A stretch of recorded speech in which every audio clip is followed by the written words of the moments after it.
In Newton, a suburb of Boston, Massachusetts, voices of mother and child echo from a white colonial-style house on Commonwealth Avenue, a quiet, upscale residential street. "Matthew, don't forget your lunch. I made you a peanut butter and jelly sandwich today." Carol Brown handed over the lunchbox to her 8-year-old son Matthew, who was beaming with his favorite model airplane in hand. He stood tall in his navy blazer from Ward Elementary School. "Is Dad leaving early again today?" "Yes, he left at 6 a.m. Seems there's a redevelopment project in Cambridge." Matthew looked a bit sad but quickly returned to smiling. A yellow school bus approached through the morning mist. "Well, I'm off." Carol kept waving until the bus carrying her son disappeared around the corner. Mrs. Jones next door cast an envious glance while tending to her roses. Indeed, they appeared to be the perfect family on the surface. Her husband Stephen was a shrewd businessman who had tripled the revenue of Brown Real Estate Development, inherited from his father, in just 5 years. Carol herself worked as a freelance graphic designer, creating posters for charity events and promotional materials for the church. The couple met at a Boston College alumni gathering. Carol, raised in a devoutly religious household, still attended Mass every Sunday at St. Ignatius Church after marriage. Family lunches at the Cheesecake Factory after the first Sunday Mass of each month had become a tradition. These meals with her brother-in-law's family were always filled with warmth. "Carol, this potato salad is delicious with just the right amount of spice. You must give me the recipe sometime." Amy smiled as she spoke. She was the wife of Stephen's brother David and a former United Airlines flight attendant. Now she supported her meticulous husband as a full-time homemaker. "Of course. But we haven't been able to get together as much lately. You even had to cancel last week's bingo night." Amy's expression clouded momentarily at Carol's casual comment. Indeed, there had been more sudden cancellations over the past 2 weeks. David had been working overtime, saying he was busy with maintenance work at Logan Airport. Stephen had also been coming home later more often. Carol accepted his explanation of dinner meetings with important clients without question. "Hey, about that Hawaii trip during spring break." David changed the subject. He explained they could use his United Airlines employee discount since he worked there as a maintenance technician. "I'll pass this time. I haven't been feeling well." Amy apologized apologetically. An awkward silence fell over the table.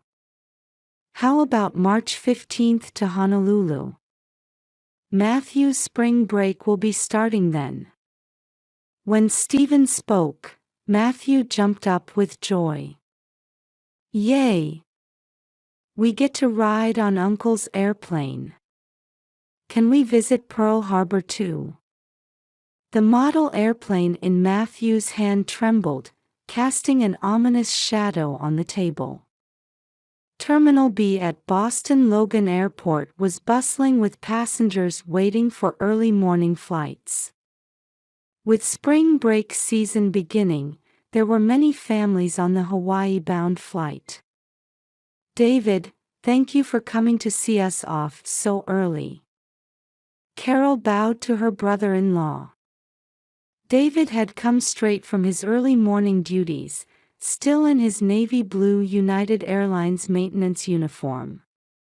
He seemed unusually restless as he adjusted his crooked tie. "Travel safely." I thoroughly checked today's aircraft myself. There was something meaningful in David's voice. Carol couldn't read the emotion hidden in his eyes. His hands seemed to tremble slightly. How's Amy feeling? Oh, she's still in bed. But don't worry. After his curt reply, David hastily checked his watch. At the security checkpoint, Matthew was reluctant to part with his model airplane, causing a slight delay. Thanks to a kind officer who carefully showed him the baggage inspection process, the boy was finally able to check it in.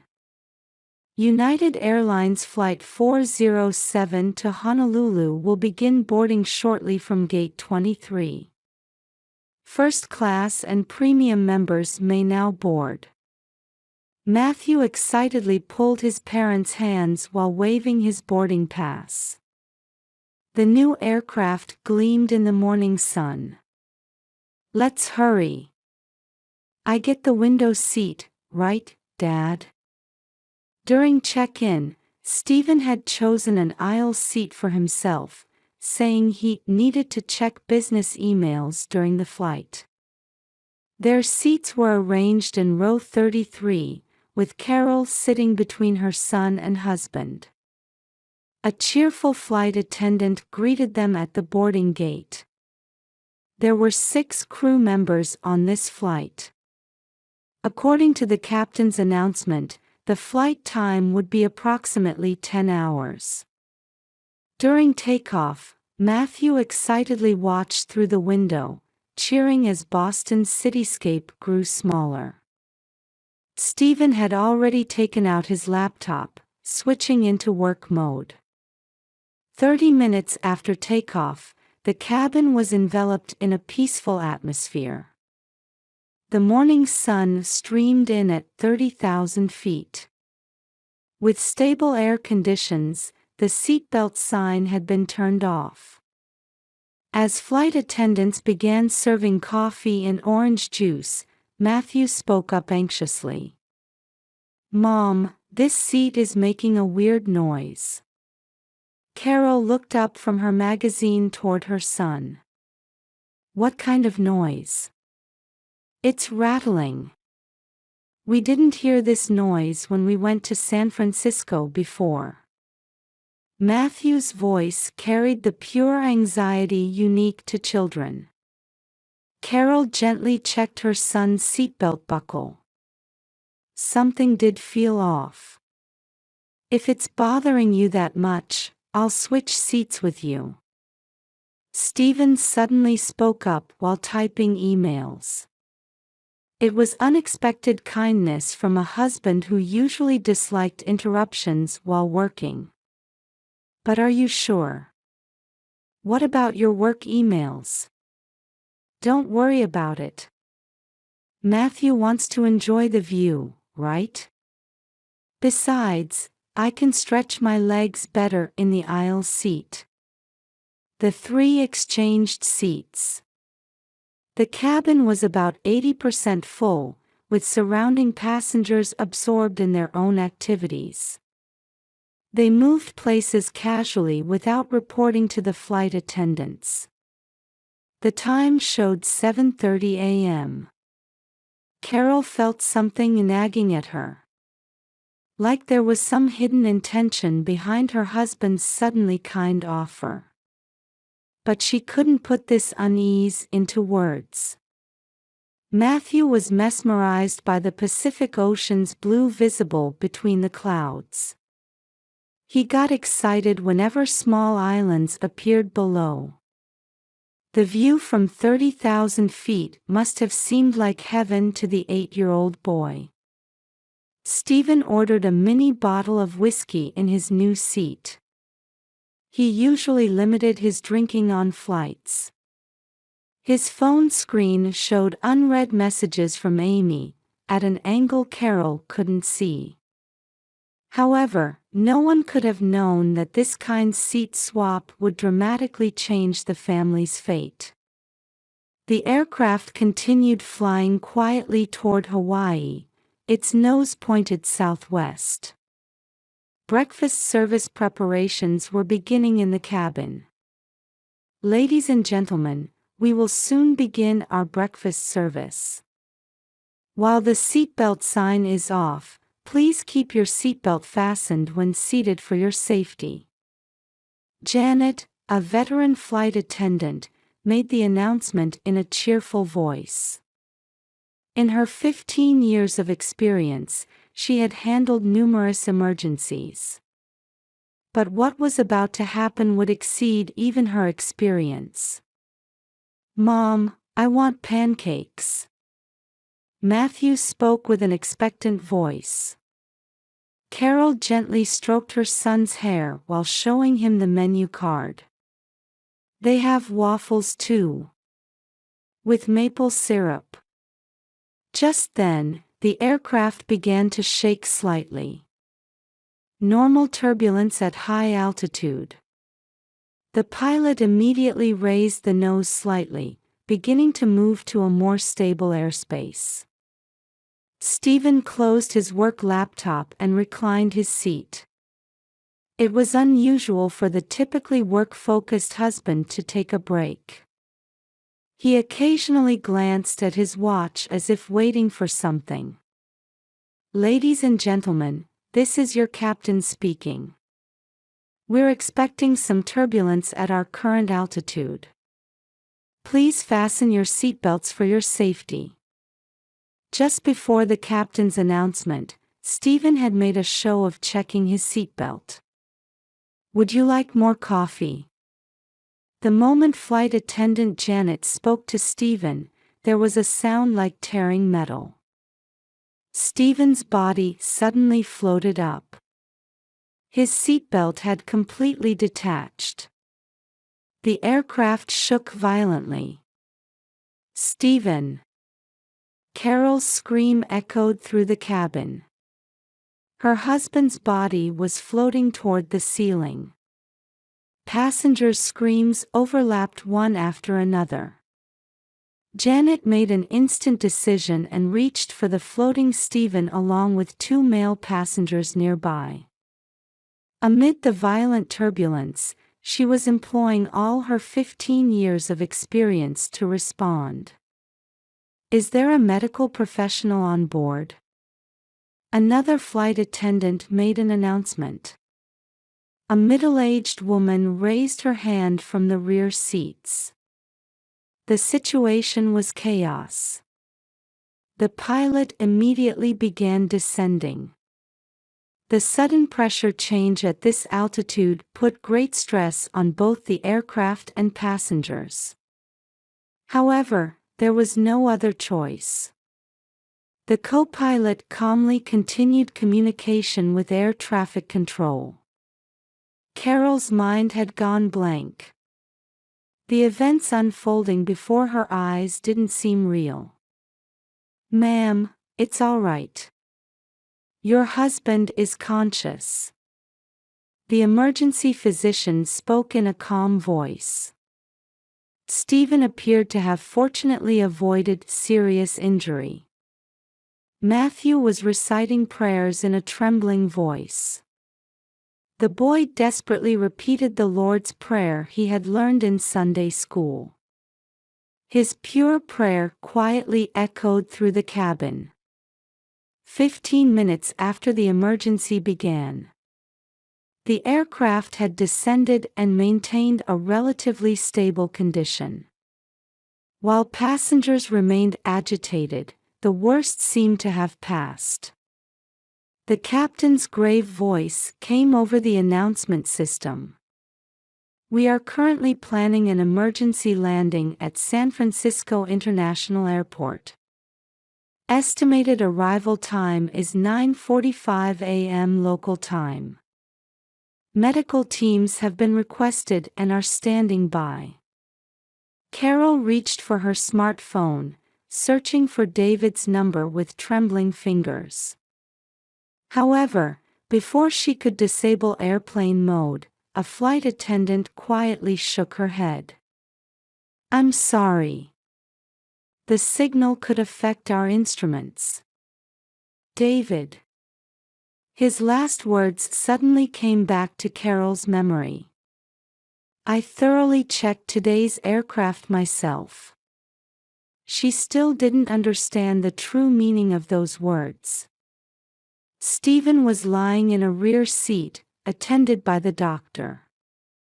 His cell phone had fallen to the floor, showing unread messages from Amy on the screen. Are you really sure about this? That single line floated on the dark screen. Matthew now refused to look out the window. The 8-year-old boy was conscious of death for the first time in his life. Federal Aviation Administration accident investigators had already grasped decisive evidence. This is clearly tampering. Chief Investigator Thomas Harrison said while handling the disassembled seatbelt mechanism. His eyes, with 30 years of experience, saw through the truth.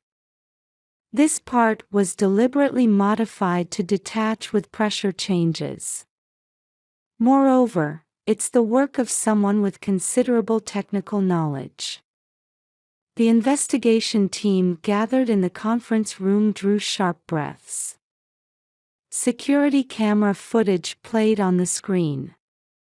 At Boston Logan Airport's hangar, David Brown in uniform was seen lurking around Flight 407's aircraft. He carried a toolbox. The footage showed him working on a specific seat for far longer than normal inspection time. According to Mr. Brown's employment record, he hasn't had any accidents or misconduct in the past 10 years. The Human Resources report. Everyone was puzzled by the actions of someone known as an excellent maintenance technician. Just then, a call came in from the San Francisco police. Mrs. Amy Brown has voluntarily come forward to testify. The statement contained shocking content. It went back 2 months. When Amy borrowed her husband David's smartphone, she discovered everything through a message that happened to arrive. Subject: Next hotel reservation. From Stephen Brown. Same room this weekend too. I can't focus on work thinking about you. I love you. Scrolling revealed 3 years of conversation history. A luxury hotel near Prudential Tower. Rendezvous disguised as business trips. Numerous photos of them together. It all began at a Christmas party 2 years ago. I couldn't believe it. Amy continued her testimony to the police in a trembling voice. My husband deeply respected his brother. Stephen even served as best man at our wedding. And yet, her phone contained records of everything since that day. The changes in her husband's behavior. His late-night monologues. Going out with his toolbox. And his abnormal behavior on the day of the accident. That morning, David was like a different person. He kept muttering it will all end. In the interrogation room, David Brown finally spoke. At first, it was just suspicion. His voice was flat, as if suppressing emotion. I noticed my wife acting strange. She started hiding her phone, going out more often. But I never thought my brother would. He stared intently at the evidence photos on the desk. When I found the photos, my mind went blank. My brother was everything to me. Taking over the company, becoming successful, having an ideal marriage. Tears fell onto the desk. I decided on revenge after seeing Amy's phone. Their message exchanges. Meeting places. Hotel receipts. He planned everything. He intended to make it look like a certain fatal accident using his knowledge as a maintenance technician. A mechanism triggered by pressure changes. An accident at 30,000 feet. Seatbelt failure. It was a perfect plan. David's confession revealed even more shocking facts. But I never expected Matthew to want to change seats. His voice trembled. I didn't mean to kill my nephew. So when Stephen said he'd switch seats, I thought heaven was on my side. 1 week after the accident. Boston Federal Court. David Brown was indicted for attempted murder amid a swarm of reporters. Defendant David Brown. You are charged with attempted murder and public endangerment for deliberately tampering with aircraft safety equipment and endangering passengers' lives. The judge's voice echoed through the courtroom. In the back, Carol's shoulders shook. Beside her sat Matthew, who still couldn't fully comprehend the gravity of the situation. Stephen was absent. After the accident, he resigned as chairman of Brown Real Estate Development. His affair with Amy was reported by national media. The defendant planned and executed an extremely dangerous crime using his professional knowledge and position. The prosecutor's voice continued. An aircraft accident endangers many civilian lives. The defendant's actions carry gravity equivalent to terrorism. David remained looking down throughout. The proud maintenance technician he once was nowhere to be seen. Amy appeared as a witness. Her testimony detailed her husband's psychological breakdown. My husband worshipped his brother like a god. Her voice was filled with sorrow. But our betrayal took everything from him. The courtroom was enveloped in heavy silence. The jury's verdict came after 12 hours. Unanimous guilty verdict. Defendant David Brown is hereby sentenced to 12 years in prison. After the verdict, Carol passed Amy in the hallway. They couldn't even make eye contact with their former friend. Matthew would never again touch the model airplane that held his father's photo. Special prayers were offered for this family at St. Ignatius Church. But broken trust isn't easily repaired. The spring sunlight continued to brightly illuminate the streets. Nearly a year had passed since the incident. Mom, I finished my homework. Matthew's voice came from the living room. Her son, now in 4th grade, had grown stronger than before. Well done. Carol smiled while checking her son's notebook. All math problems correct. The teacher had written "best in class" in bold letters. The calendar on the wall had a red mark. It was visiting day with David. Grandma will pick you up, and during that time, Mom will. I know. Matthew nodded quietly. A visit to Suffolk County Prison.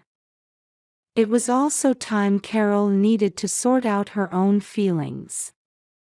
2 p.m. Prison visiting room. It's been a while. David's appearance was surprisingly peaceful. Though thinner from prison life, the kindness had returned to his eyes. I'm participating in the rehabilitation program here. He began speaking quietly. Every day, I face my crimes. How foolish that anger and hatred were. Carol silently listened to his words. How is Matthew? He's doing well. He's good at math now and wants to become a scientist. Tears welled up in David's eyes. I really never meant to involve him. But I ended up causing irreparable damage to my precious nephew's heart. His words trailed off. Have you heard about Stephen and Amy? David nodded slightly at Carol's question. I heard Amy divorced and moved to Texas. And my brother? He's in real estate in Las Vegas. I see. Silence fell. Carol. I've been searching for words to apologize. But no words can. David. Carol looked straight into his eyes. I can forgive you. But I can't forget. That's my honest feeling. David nodded deeply. Thank you. I don't ask for more. The visiting time was nearing its end. Give my regards to Matthew. Yes, I will. They quietly bid farewell. Back at the apartment, Matthew was baking cookies with his grandmother. Mom, I made chocolate chip ones. Carol's heart warmed at her son's smile. New mail sat in the entryway. An envelope from Boston University caught her eye. 3 months ago, Carol had decided to enroll in graduate school to obtain a psychological counseling certification. She wanted to support others in similar situations. That desire drove her forward. Congratulations. You've been accepted. Her mother announced while opening the envelope. Matthew jumped with joy. Mom, that's amazing. This past year, they had lost so much. Yet new bonds had also formed. That evening, watching the sunset beyond the Charles River, Carol reflected. There's no such thing as a perfect family. What matters is having the strength to stand up again after being wounded. Hey, Mom. She turned at Matthew's call. Can I play piano at church this Sunday? Of course. At St. Ignatius Church, Matthew's piano now accompanies the hymns every Sunday. The son had discovered his talent, while the mother had begun pursuing a new dream. And the spring breeze heralded the arrival of a new season. The sunset reflecting on the Charles River slowly sank below the horizon. Tomorrow would bring another morning. It was also the beginning of a new chapter for the Brown family.